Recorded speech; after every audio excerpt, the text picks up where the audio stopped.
Сейчас у нас по плану включение еще одного эксперта, известный человек, Вильям Дункан. Если кто не знает, это разработчик стандарта PMBOK, ну нет, руководитель группы разработки стандарта PMBOK с 1996 года, то есть, собственно, человек, которого у основания этого стандарта стоял. Bill, hello. I'm here. Yeah, hi Bill. Do you hear me? Today. I also wanted to apologize for not being there in person. I'm in Kuala Lumpur this week teaching a class, but Moscow is one of my favorite cities, and I would have been delighted to come back and visit. They told me I could speak for 30 minutes, so I'm going to plan on doing that. If for any reason that doesn't give us enough time for questions, or if you have a question that you don't get to, my email address is on the last page of the presentation, and I'm certainly happy to entertain questions from anyone via email. We've titled this a brief history of the original PMBOK guide, and you'll notice that I have 1996 in there to date it. There were some predecessor documents, and I'll talk about those in a minute. Let's start with an outline. I do want to talk about the predecessor documents, the standards that PMI produced prior to the first PMBOK guide. Then I want to review a couple of key steps in the development process, how we went about producing the document over the course of a couple of years, and then I'll finish up with some comments on what I consider to be the most significant results of the document that resulted. The very first predecessor document was called the ESA Project Report. It was published as a special edition of the Project Management Quarterly. Those of you who are involved in PMI will know that as the Project Management Journal, but for many years it was a quarterly, so we called it the PMQ rather than the PMJ. That document came out in 1983. It was produced by a team that was led by a gentleman named Matt Parry from Toronto, Canada. Matt is unfortunately deceased, but he was certainly a great contributor to the discipline of project management. That first document identified 6 functions. They were originally called functions, and they were called functions after the names of the departments in a construction firm. So if you look at my list there, quality, cost, time, and human resources were all clearly departments. And then they added scope as the responsibility of the project manager, and communication, even though it wasn't a department or a function, because they knew it was important to project management. The next document that came out was called simply the PMBOK, not the PMBOK guide, but the Project Management Body of Knowledge. And that title was really based on a misunderstanding of what was involved in professionalism. The people who had done the research on professions found that professions consistently had a unique or distinct body of knowledge. And if you go and talk to an architect or an accountant or an engineer, they all recognize that the body of knowledge rests with the practitioners, that it's a collection of ideas and many, many documents, all of the literature of the profession, and not just a single document. But the folks in PMI who were asked to update the ESA report misunderstood that and decided that they would title their document the Project Management Body of Knowledge. The first version of that document came out in 1986. That team was led by a gentleman named Max Weideman, whom some of you may know from his project management glossary that's available online. An excellent work that collects all the various definitions that we use within project management for different terms. This 1986 document had a short framework section added to provide a little bit of context, and it also added the 7th function covering contracts and procurement. That document was updated again in 1989, again by a team led by Max Weideman. They expanded the framework section, and they added risk management as an 8th function. This is about where I came. All three of these documents basically consisted of what I call glossary trees. And I've illustrated the high level of two of them, the one for time management and for cost management. They were tree diagrams. They looked somewhat like work breakdown structures, and they were often called work breakdown structures. But basically, they were just glossaries presented in a hierarchical fashion. One would expect that the hierarchies would be fairly similar. But if we look at time management and cost management, which I think are two of the areas that one might expect to be fairly consistent, you see that there's a time planning term in time management, but there's no cost planning. And then the cost management section has cost applications, and there's no comparable entry under time management for time applications.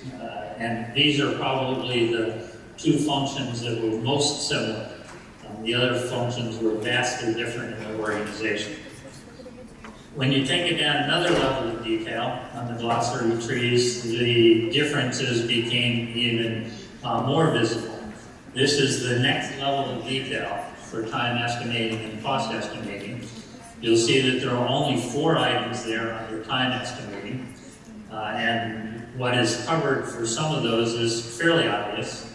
The last 3, constraints, resources, analysis. Most people in project management would understand those terms, but content's not quite so clear. Then if you look over at cost estimating, you see the first 3 I've included there. I didn't have room for all 9, but all of the sub-elements of cost estimating were oriented towards preparing the initial cost of the project. How much do we think it will cost us to complete this project? So you see there, economic analysis. Does it make sense to do this project? Will it be profitable? Where will the financing come from? And then there are 6 more terms, I can say, that all apply to the initial analysis. Very little information about estimating individual activities or work packages, really all just about very high-level estimating for cost. Now, to get started on the development process, just a little bit of background so everybody understands what PMI looked like when we started the development of the original PMBOK guide in 1990. PMI had about 6,000 members at the time. Of that membership, about 60% was from the US, about 30% from Canada, and the other 10% was every place else in the world. A couple of members in South Africa, a few in Europe, I believe hardly any in Latin America, probably a couple in Japan. Very modest membership outside of North America. In addition, most of the membership was from engineering and construction. The second biggest group, probably about 20%, was from pharmaceuticals. IT was hardly represented at all. The PMP program was also new and relatively small. The first PMPs were tested and awarded their certificates in 1984. And I think by 1990, there were probably somewhere around 600 or maybe 700 PMPs. Might have been a few more, but again, a relatively small number. And keep in mind as well, neither the internet nor the web existed. All of the development of the document, all of the drafting, all of the reviews were done either via snail mail or faxing. I can remember sending out one of the drafts and carrying 100 envelopes down to the post office in my town in Massachusetts in the US to mail them out around the world for comments. Our original plan had been to produce what we called a technical update. And you'll see the key terms there, the key characteristics of the technical update. We wanted a consistent structure for each function. We wanted them to have the same concepts at the same level. So, for example, if you look back at the glossary trees that I showed you for time and cost, whatever was at that first level ought to be the same for time, the same for cost, the same for quality, and so on. Not the same names necessarily, but the same concepts. We also wanted to make sure that all of the terms in the glossary trees were actually included in the document. Roughly 70% of the terms that were listed actually did not have definitions. They were in the trees, so they were mentioned, but they were not included in the glossaries with definitions. We also wanted to make sure that all of the terms that were defined were in the glossary trees. The glossaries, the list of definitions, had probably about 40 or 50 items where there were definitions provided, but they weren't related to any of the other terms through their positioning in the glossary trees. And as a constraint, Alan Stratton of Australia, who was the Director of Standards at the time, said we're going to keep the same 8 functions. We're not going to add functions, we're not going to delete functions, we're basically just going to improve the content of what's there. This may seem like an odd picture to include in the presentation, but Alan and I attended a meeting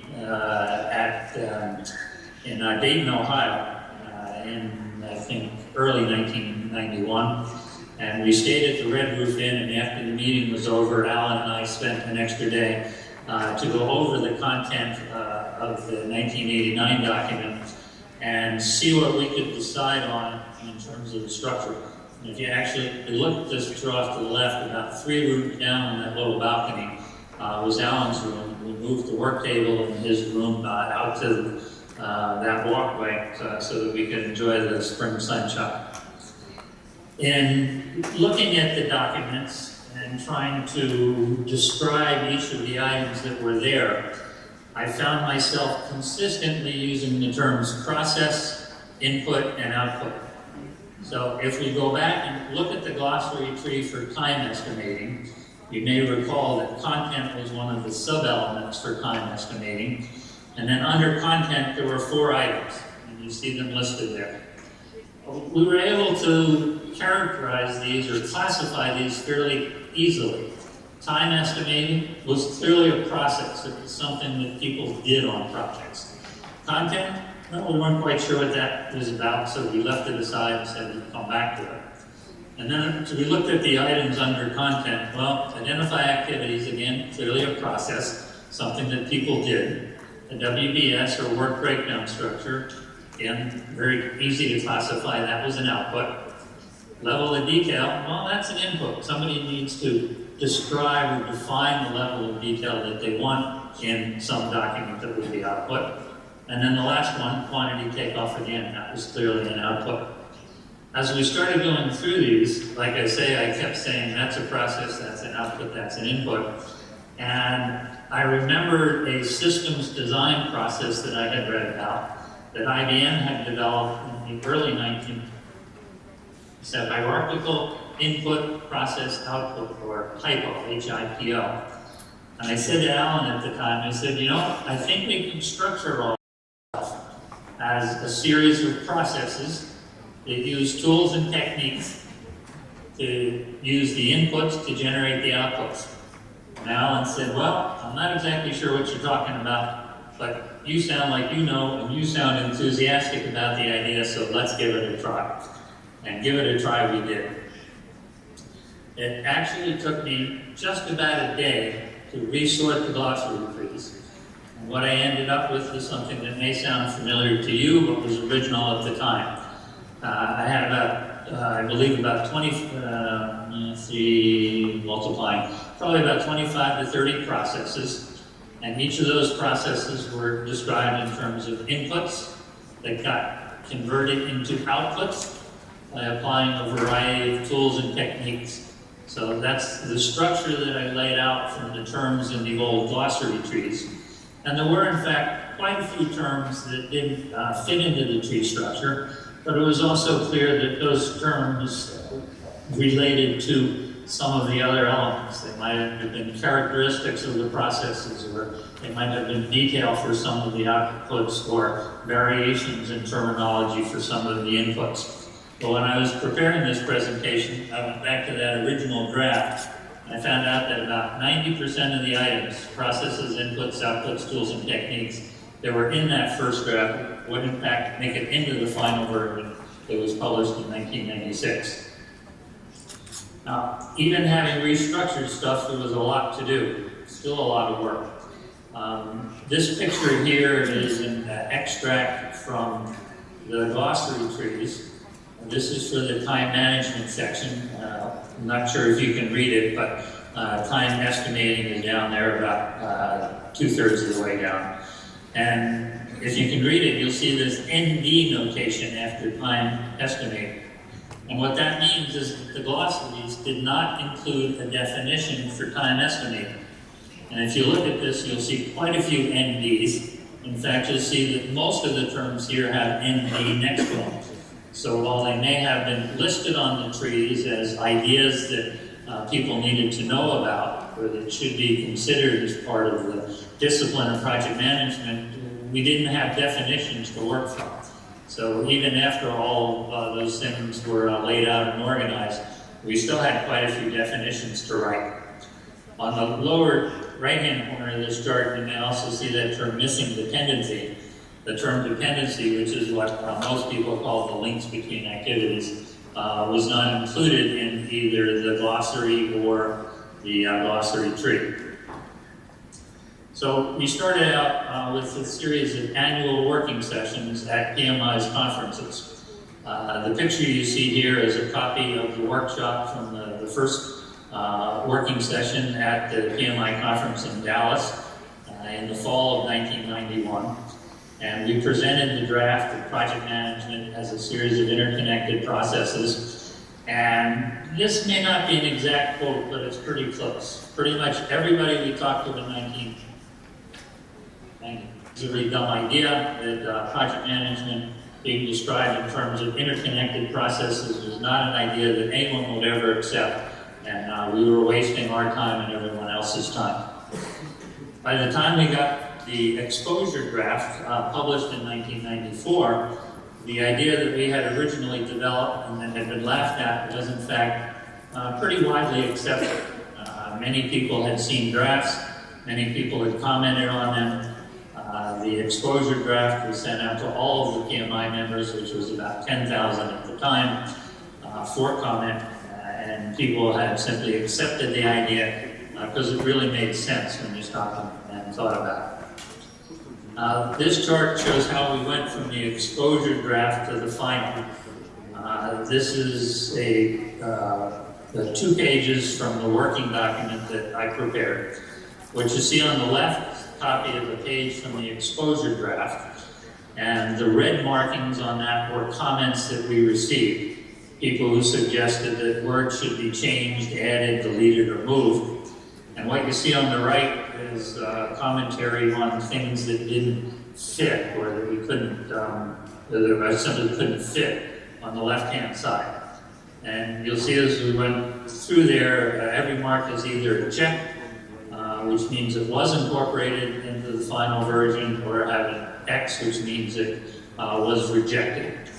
You may not be able to read it clearly, but at the 4th one down here, on the right, somebody had suggested that we should also include factorizing as an estimating technique.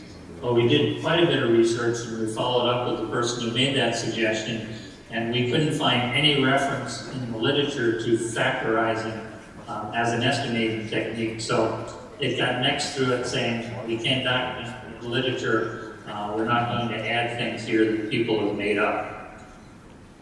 Then this document I took to New Orleans for an extended meeting with the Standards Committee.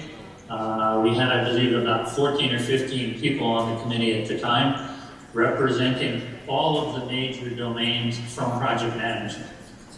We had defense contracting represented, we had architecture, engineering and construction, we had new product development, including medical devices, I think I said defense contracting, IT, and every individual on that committee had a veto, a thumb down on the right. Our agreement was that before we moved forward with the change, everyone in the committee either had to have their thumb up, saying, yes, I agree with this change, or we would accept thumb sideways, which said, I can live with it.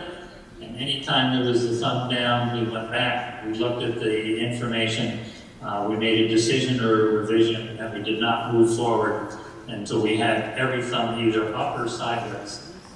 So there was a tremendous amount of discussion, a lot of consensus building, around the document before the final was actually published. Okay, let's take a look at the results. Now, these results clearly, from my opinion, I may have a bias here, but I think most people who are familiar with that original document would agree with me. I think the one foundational idea, the thing that we really contributed to the discipline of project management, was the idea of project management as a collection of interconnected processes. If you look at the chart that I've drawn, that's an extract from the 1996 PMBOK guide. And if you think about it, well, obviously I have to define the activities before I can sequence them. And I have to define the activities before I can estimate their durations.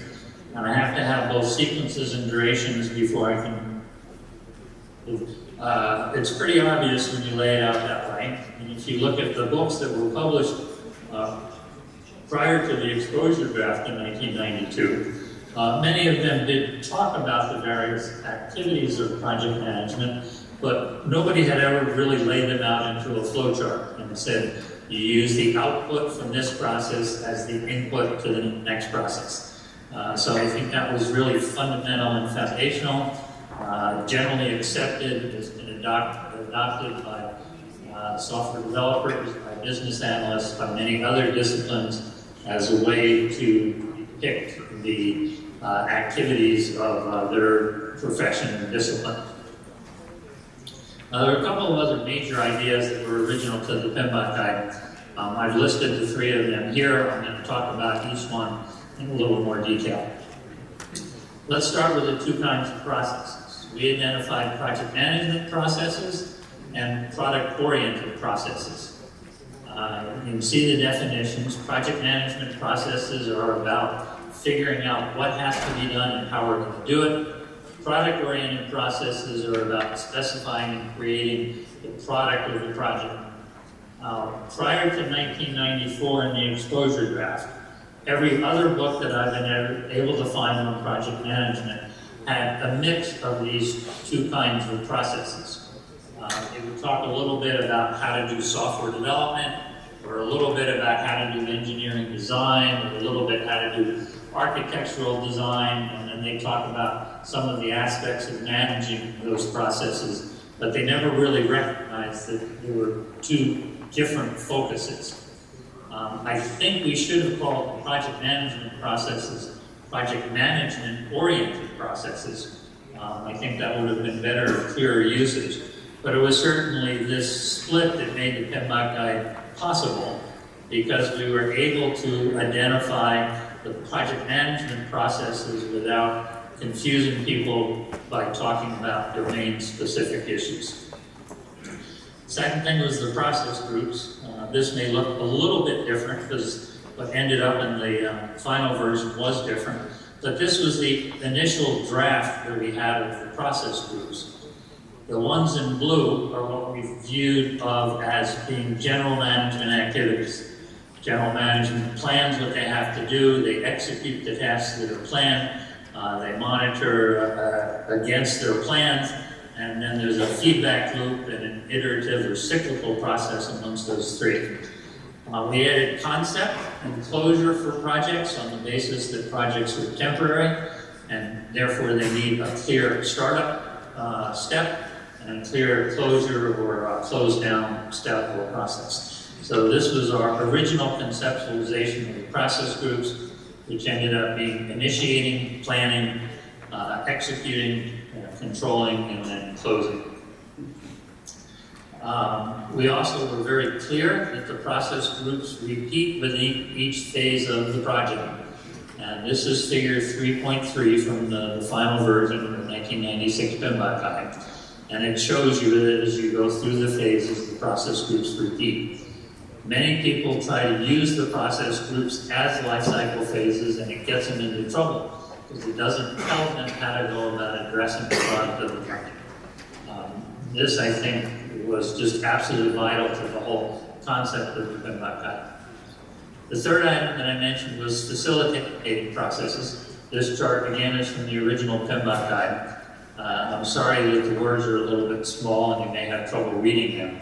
But we had core processes to be done in sequence, And then we had facilitating process, which can be done in different orders or very often done iteratively along with the core processes.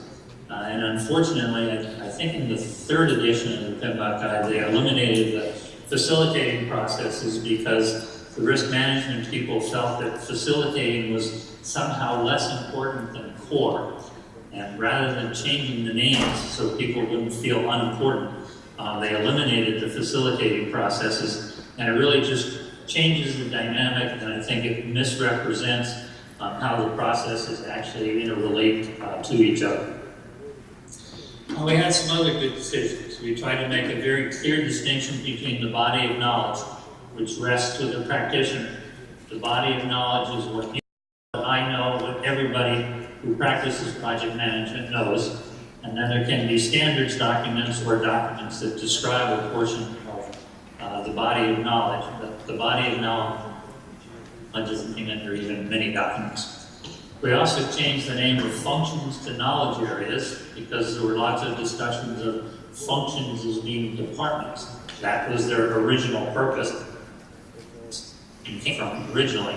And we felt that that was confusing. There obviously was not a scope department. There obviously was not typically a communications department or a risk department at the time. So we came up with the term knowledge areas to avoid that confusion. We also decided to change the language in the contracting section to be explicitly buyer and seller, because we found that other terms for those roles, owner, client, vendor, supplier, often had negative connotations in some areas, and there was no general agreement about what the proper term was. But buyer and seller clearly applied to every domain. There are a couple of things I think we made mistakes about. The first was keeping the term project management body of knowledge in the title. I think if we had changed the title to a guide to project management or a standard for project management, that would have made the difference between the body of knowledge and the document itself much clearer. For the exposure draft, we inserted integration at the end of the framework section, even though it was presented as a part of the process model. And we did that because at the time the PMP exam had a separate section for each of the 8 functions or knowledge areas. And we didn't want to give people the impression that we were recommending the addition of a 9th area, so we included it in the framework section. But when it came time to produce the final, we decided that people were comfortable enough with the idea of project management as interconnected processes. So we moved the divider back in front of integration. But integration really happens at the end. We didn't move it partly because we didn't want to have to renumber everything. You know, if you think about it, if integration becomes chapter 12, then scope becomes chapter 4, and everything in scope has to be renumbered. But it was because there were many people who were doing training on project management, and they were using the numbering scheme from the exposure draft, and we didn't want to make them have to change all the numbers in their presentations. We also thought it was quite clear that each process belonged to both the knowledge area and the process group. But in fact, there were quite a few people in the early days who did not understand that was just 2 different ways of organizing the processes. You could, in fact, list all of the processes and not have anything about knowledge areas or anything about process groups, and the basic information would be the same. But I do regret that we assumed that people would understand that each process belonged to each grouping and was, in fact, the same process. We also used the U.S. Department of Defense definition for cost budgeting. It basically said you take the budget and allocate it to the individual activities, which was how it was done in defense contracts at the time. Isn't how it's generally done, and that incorrect definition was carried to the next editions. We also just absolutely accidentally didn't include kickoff meetings. What we were having is that some people or some projects seem to have a kickoff for each phase, and other projects seem to have a kickoff only at the beginning of the project. So it becomes a question of, do we include kickoff meetings as part of the discussion of the project lifecycle, or doing 2 kickoff meetings as part of either an initiating or planning process. And fundamentally what happened is, in the process of trying to decide, we just forgot about it, and it never got included in either place. Finally, when we talked about product scope and project scope, product scope is the product-oriented processes, project scope and work-oriented processes. We probably should have called it product scope and work scope. I think that would have been, should be here, and you see it there. If you don't get a chance to ask your question today, you should feel absolutely free to send it to me in email. Typically, I respond to emails in 24 to 48 hours. This is the way I learn. Don't feel that you are imposing on me if you send me a question. I am happy to get that. Questions?